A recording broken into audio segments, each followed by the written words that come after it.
The city of Scottsdale is a special place because it has a great community of people. It is the golf, it's the tourism, it is the great weather, it is the nightlife. It's really an intermixing and an intermingling that makes it very unique, very vibrant, but at the same time presents us with some interesting challenges.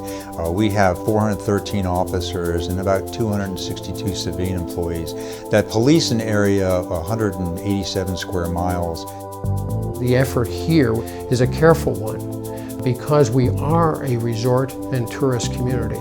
We do not want to create an environment that looks too imposing. We want this environment to be fun and relaxed and at the same time safe.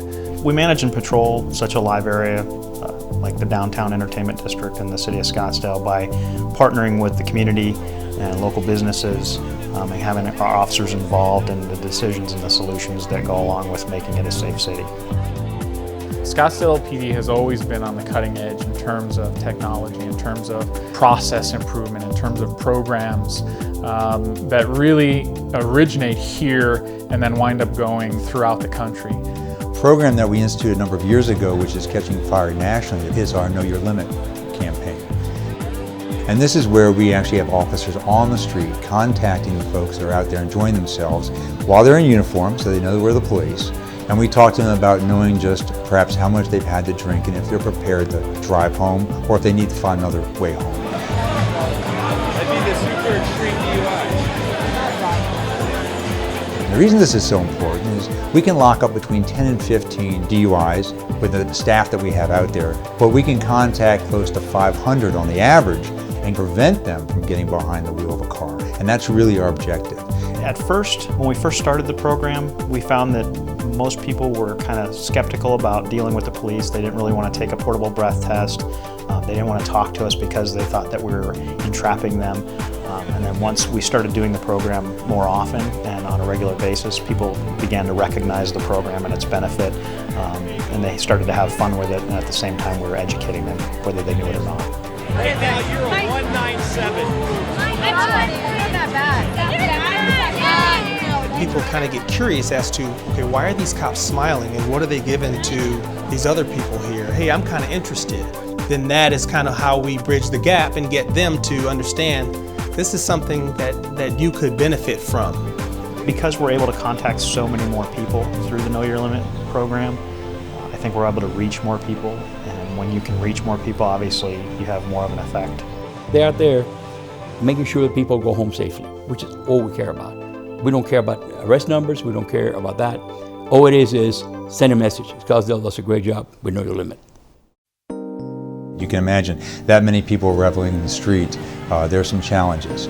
We're currently working on a public safety ordinance which will be in partnership with our business owners, but also it's going to hold our business owners accountable for making sure that their businesses are as safe as possibly can be.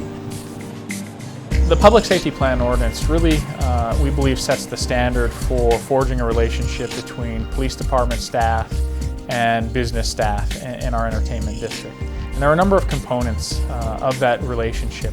Right now what happens is that security staff is not often trained or trained well or in any consistent manner. And so the police department, along with the fire department, will provide mandatory training to all bar security staff. It's a 3-hour training course, 90 minutes of which is the police department, 90 minutes of which is the fire department. The second part of that is about verbal de-escalation and when we think they should be getting involved and when they shouldn't. But I think we would all agree that no ordinance, no law is really going to prevent acts of violence from occurring when you put 10 or 15,000 people together and then you add alcohol.